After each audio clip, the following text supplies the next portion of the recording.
In this video, we are looking at in behavior of functions. But first, we want to look at the different ways that functions can be expressed. So we have in the past seen a function expressed in standard form. And here's an example. F of x equals x cubed plus 2x squared minus 5x minus 6.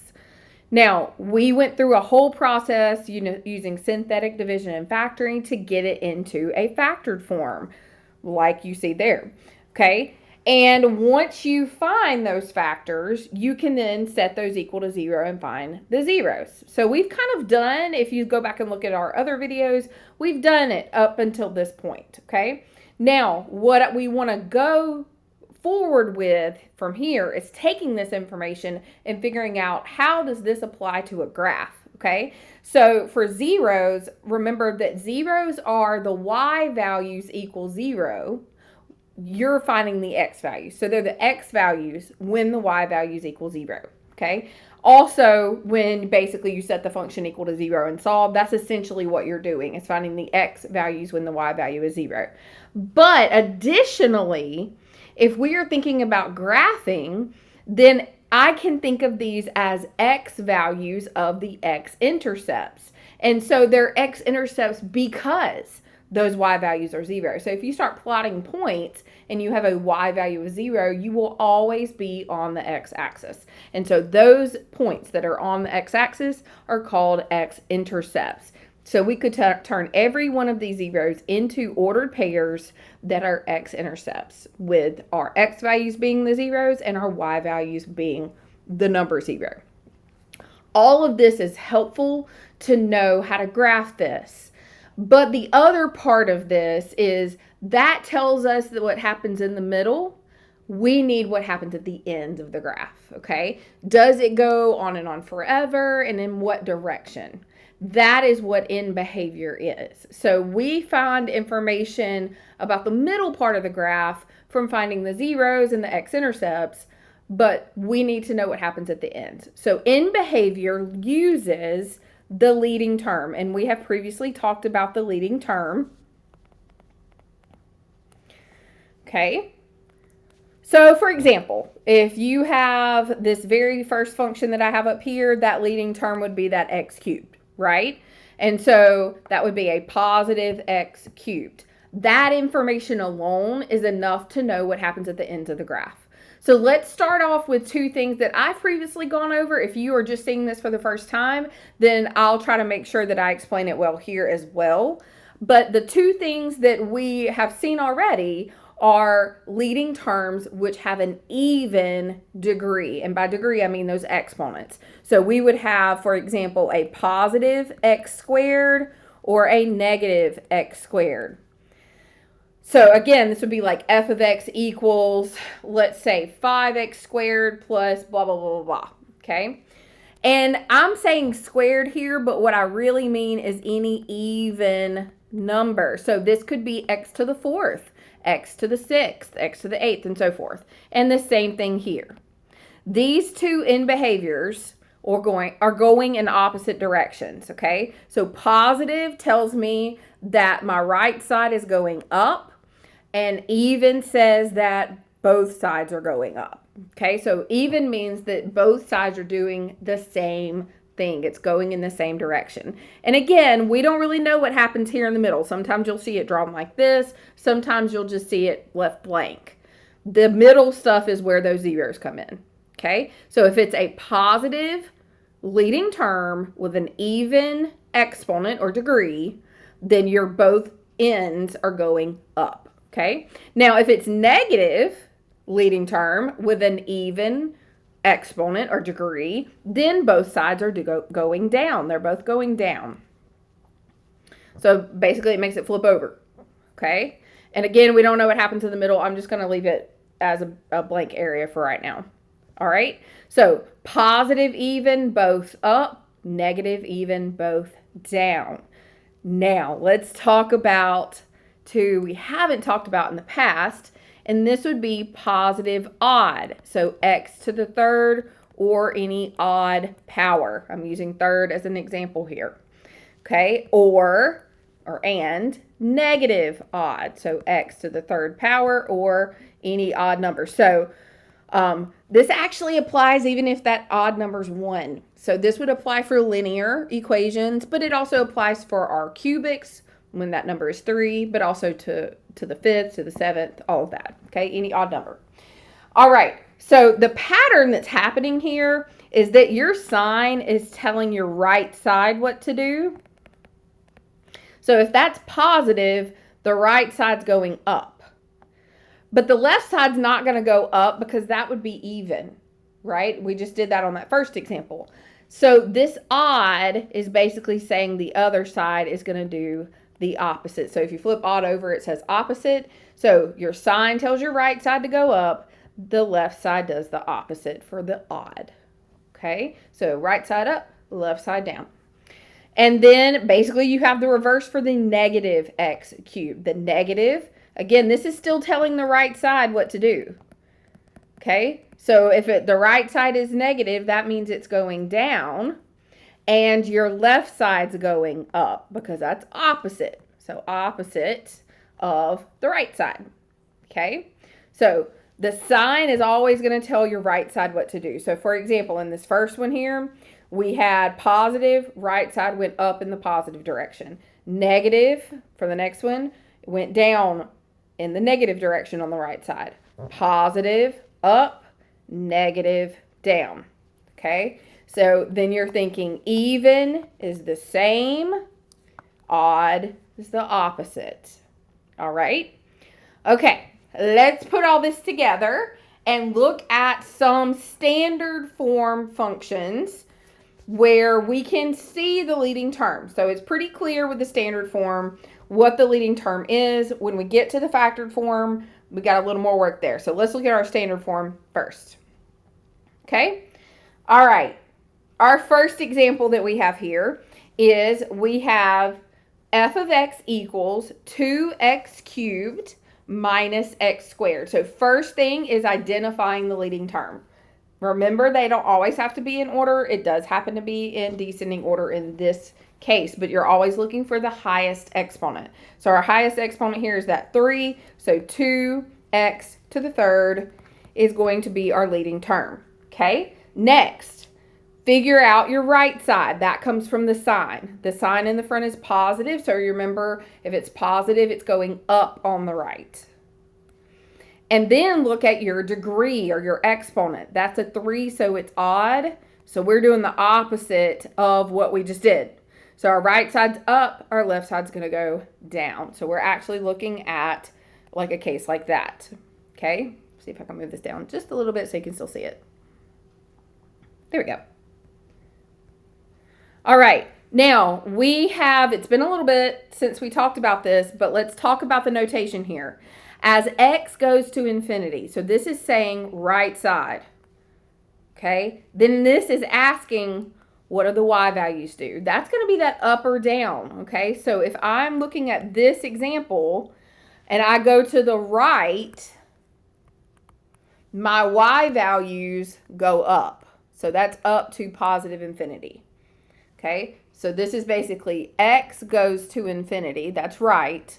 Y, or f of x, goes to positive infinity. So this first one is positive infinity. So these should match up. The first thing here, right side, should match the first blank here. Let's look at the left side. The left side we said is going down. So this is saying left side, x goes to negative infinity. That's this way. X goes to negative infinity. What is y doing? Well, it's not going up, it's going down. So y is going to negative infinity. So this is going to be negative infinity there. Okay, so these should be opposite because it's an odd degree. And if you're not picking up on this, this is memorization, honestly. So this is going to be you practicing and you making sure that you understand memorizing this, okay? There's really only 2 options for each blank, positive infinity or negative infinity, okay? All right. Let's look at our next one. So this says negative x to the fourth plus 2x. So our leading term here is going to be that one with the highest exponent. So this would be negative x to the fourth. And then this is negative. So that means that our right side is going to follow that negative. So negative means going down. And then our degree is even. So if it's even, it's doing the same thing, okay? That means it's also going down. So we're looking at something more like this, both sides down. And if you're looking at both sides going down, down is going to negative infinity for the y. Okay, so both of these will be negative infinity. All right, and our last in this group, negative 6x to the fifth minus x to the fourth. So our leading term here is the highest, or the term, the highest degree. So that would be negative 6x to the fifth. Okay, and so our right side follows the sign. So right side is negative, so that's going to go down. And then this is odd, so we're doing the opposite on the left side. So this is, instead of going down on this side, it will go up. And that's the pattern you're following for the blanks here. So the right side going down means that's negative infinity. Left side going up means that's positive infinity. Okay? Now, again, I wanted to mention these functions were all in standard form. What does it mean for standard form? It means you have a list of terms, okay, right? So you can see here, this is 2x cubed minus x squared. It is not x squared parentheses 2x minus 1. Could you factor that? Yeah, you could, but it's not listing it in factored form, and we don't have parentheses. So when we have it in standard form, we can very easily see the leading term. That's no problem. The problem does come in when it is not in standard form, and sometimes when it's in factored form, it's not very pretty. Okay, so let's look at a little bit more complicated functions and talk through this process, okay? So if we have a multiplicity of a zero of a function, a multiplicity means you've got a factor, and from that factor you get a zero, but that factor has an exponent on it, and the multiplicity is that exponent. So basically it's saying the number of times a factor shows up in the function. Okay, so looking at this example, we've got negative 2x parentheses x minus 1 cubed parentheses x plus 5 squared. So this is clearly not in standard form. If you've got parentheses and factors, you don't have standard form. You don't have a list of terms. So we cannot easily see the leading term on this. So what we're going to do is use this chart to fill in what we know and hopefully gather the information that we need for the leading term, okay? All right, so let's talk about our factors first. So again, our factors are each component of what multiplies together to give us this function. So our first factor here is negative 2x. Our next factor is x minus 1 cubed. And then our next one is x plus 5 squared. I am putting the cube and the square on here. Technically, x minus 1 cubed is essentially x minus 1 times x minus 1 times x minus 1. So I could list every one of those out 3 times, but I'm not. So we're going to just include the exponent on there. Now, let's talk about the zero, or you may hear the term root.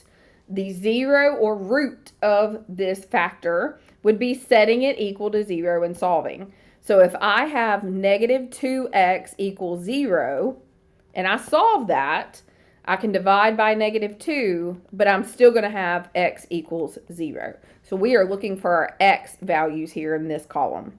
In this case, that would mean our 0 is 0. And we've kind of done this before. Remember how we said if you've got a factor out front and it's just like got an x with a number there and before it, that 0 is 0, okay? On this next one, we've got x minus 1 cubed. Because I said it's really x minus 1 times x minus 1 times x minus 1, you can kind of ignore the cube for the reason that each one of those are going to give you the same answer. So what we're really just looking at here is x minus 1 equals 0. And when we do that, as we've done many times, add that 1, and that gives us an x value of 1. So eventually I want you to get to the place where you don't have to you don't have to physically set it equal to 0. What are you actually doing? You're changing the sign here, right? Because essentially you're setting it equal to 0 and adding or changing the sign as you solve. Okay, so let's practice that with this next one. We've got x plus 5. If I was to set that equal to 0, I would have x equals negative 5 as my 0. All right. Next, multiplicity of the 0. So how many times does the 0 show up in this function? And this is coming from the exponent. The exponent of the factor of the factor. I'm actually going to start down here with this one, and we'll go backwards. So this exponent clearly is 2. The next one up is 3, so that's the multiplicity for that. That means that 1 shows up 3 times and negative 5 shows up 2 times. But what about the 0 here? What about this one? What is our exponent there? So our exponent understood to be 1 is going to be our multiplicity for that 0. Okay, and then I wanted y'all to practice writing the corresponding x-intercept. So back at the beginning of this, I said that the 0 corresponds to the x value of the x-intercept when y equals 0. So this would be a point where you would have 0 in the y value and the root or the 0 x value here for the x value, okay? So let's do that. So here's our x values right here in this column. We've got the x value of 0 and its y value is 0. The next one, we would have an x value of 1, y value of 0. So I'm not including the multiplicity as part of this. And then negative 5, comma 0.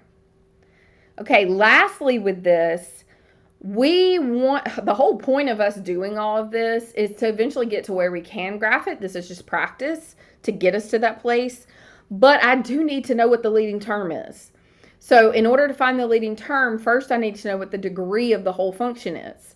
And that degree, you cannot just look and see what the highest exponent is and say that's the degree of the function. So you don't want to look at the 3 and go, oh, it's 3, and use that. That is incorrect when it's factored. So let's look at this right here. It says the degree of the function when in factored form is the sum of the multiplicities of the 0. Sum. So that means add the multiplicities. So here are our multiplicities. 1 plus 3 plus 2. 1 plus 3 is 4 plus 2 would give me a degree of 6. A degree of 6 for this polynomial. So given that, I actually want to look right over here. We're going to just write the leading term for this polynomial. And you can do that because we now know that it's a degree 6 polynomial. So every leading term, remember, has an x in it, and then it has a degree or an exponent. This is saying now that that exponent is 6. So if I was to take this and multiply it all out, I would get x to the 6th as part of the leading term. Now, the other part of the leading term that we're missing here is the coefficient. And that's really important. And that coefficient comes from this number in the front. Okay, so that negative 2 is going to be the leading coefficient. Okay, so again, the leading coefficient is the number in front. The leading term is that number in front, x to the degree. So one more time, let me write this out kind of in a standard form. It's going to be the leading coefficient, x to the degree. That's not real pretty, but as we do some more of these, hopefully you'll kind of pick up on the pattern. So the leading coefficient in front, x to the degree. All right, let's look at our examples here. So we've got determine the end behavior of the following functions in factored form. If you need to write a chart for each one of those, I have a ton of students that need to do that so that they can see. That's fine. Do that, okay? Let's talk through how we got this 6 here though, right? So that 6 came from the multiplicity of the zeros. The multiplicities were the exponents on each factor. And I want to look back at this function real quick. Notice that you can see, like you can actually see the 3 here and the 2 here. But the 3 and the 2 is only 5. So that other 1 right here came from this x having a understood 1. Okay, and then that gave us that additional 1 to give us the 6 that we have for our degree. So that's really, really important. So keep that in mind as we go forward. You want to make sure that you can see every exponent first. Can we do that with the function we have here? Yes, we can see every exponent, so that's great. So then how did we get the degree? We added up the exponents for each factor. So this one is going to be 2 and 2, which is going to give us x to the 4th. Okay, but then what is our leading coefficient? So it's the number in front of the very first x, and we don't have a number, so it's really just 1. So this would be like negative 1 x to the 4th, but then obviously if you simplify that, it's negative x to the 4th. There we go. Okay. Now, that was a lot of work to get to the leading term, but now that we have the leading term, we can do our end behavior. So this now goes back to that previous section that I was just talking about. We have a negative, so that means that our right side follows the negative. That's going to go down. And then this is even, so it's going to do the same thing on the left side, so it will also go down. So both sides are going down like this. And because both are going down, these blanks are going to go to negative infinity. So both of those are going y values to negative infinity. Okay? All right. Let's look at the next one. The next one, our leading term. We want to first put in any of the exponents we cannot see. They're understood to be there. So that would include this one right there. All right. Then we're going to have x to the power of, add all the exponents up. So 1 and 2. And I want to make it clear, I know that this is an x that technically has an exponent of 1, but we're looking for each factor. Okay, so like this x is a factor by itself, so we need that 1. Whereas this x is part of a bigger factor, so we're looking at the exponent on the outside.